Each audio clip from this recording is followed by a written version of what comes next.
అక్రమంగా శిశువులను విక్రయిస్తున్న ముఠాను అరెస్ట్ చేశారు సూర్యాపేట జిల్లా పోలీసులు. ముఠాలోని 13 మంది సభ్యులను అరెస్ట్ చేసి 10 మంది శిశువులను రెస్క్యూ చేశారు.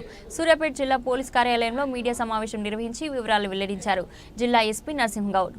ముంబై, గుజరాత్ ప్రాంతాల నుండి శిశువులను అక్రమంగా తీసుకువచ్చి 28 మంది శిశువులను ఏజెంట్ల ద్వారా లక్షల రూపాయలకు విక్రయించినట్లు గుర్తించారు పోలీసులు. సూర్యాపేట జిల్లా కేంద్రానికి చెందిన నక్క యాదగిరి, ఉమారాణి దంపతులు కోడిగుడ్ల వ్యాపారం ముసుగులో గ్రామీణ ప్రాంతాల్లో తిరుగుతూ పిల్లలు లేని దంపతులను గుర్తించి వారికి ముంబై, గుజరాత్ ప్రాంతాలకు చెందిన ముఠాల ద్వారా శిశువులను తీసుకొచ్చి ఒక్కో శిశువుకి 5 నుంచి 10 లక్షల వరకు అమ్మినట్లు గుర్తించారు పోలీసులు.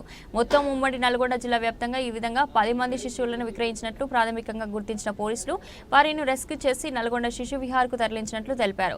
ముఠా సభ్యులు విజయవాడ, హైదరాబాద్లోని ఫెర్టిలిటీ సెంటర్లో పిల్లల కోసం ప్రయత్నం చేసే దంపతులను గుర్తించి వారి వద్దకు కమిషన్లు ఆశ చూపి ఏజెంట్లను పంపి విక్రయాలు జరుపుతున్నారు. గ్రామీణ ప్రాంతంలో ప్రధానంగా దృష్టి పెట్టి అధికంగా శిశువులను విక్రయిస్తున్నారు. లీగల్గా దత్తత తీసుకునే వ్యవస్థ మీద అవగాహన లేకపోవడంతో ఈ ముఠా ఉచ్చులో చిక్కుకుని సంతానం లేని అమాయక దంపతులు శిశువులను కొనుగోలు చేస్తున్నారు. శిశువులను ఇలా ప్రొక్యూర్ చేసుకుంటున్నారో, నిజమైన తల్లిదండ్రుల వద్ద కొనుగోలు చేశారా లేదా కిడ్నాప్ చేశారా అనే కోణంలో దర్యాప్తు చేస్తున్నామని, పూర్తి స్థాయి విచారణ అనంతరం ఈ నేరంలో భాగమైన అందరినీ గుర్తించి చట్ట ప్రకారం శిక్ష పడేలా చేస్తామని వెల్లడించారు ఎస్పీ నరసింహగౌడ్.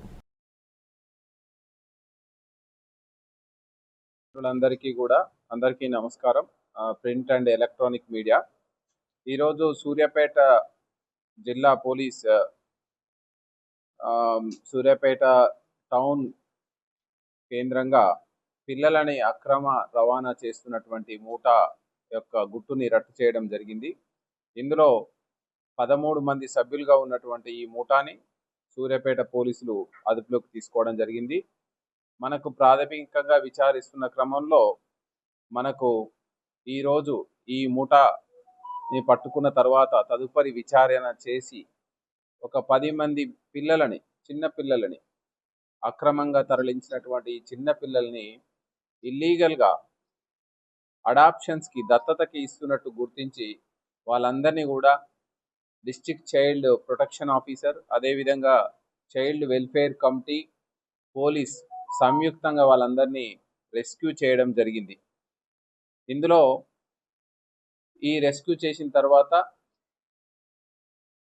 దీంట్లో ఈ ఇల్లీగల్ ట్రాఫికింగ్ పాల్పడుతున్నటువంటి ముఠా వివరాలని మనం సేకరించడం జరిగింది.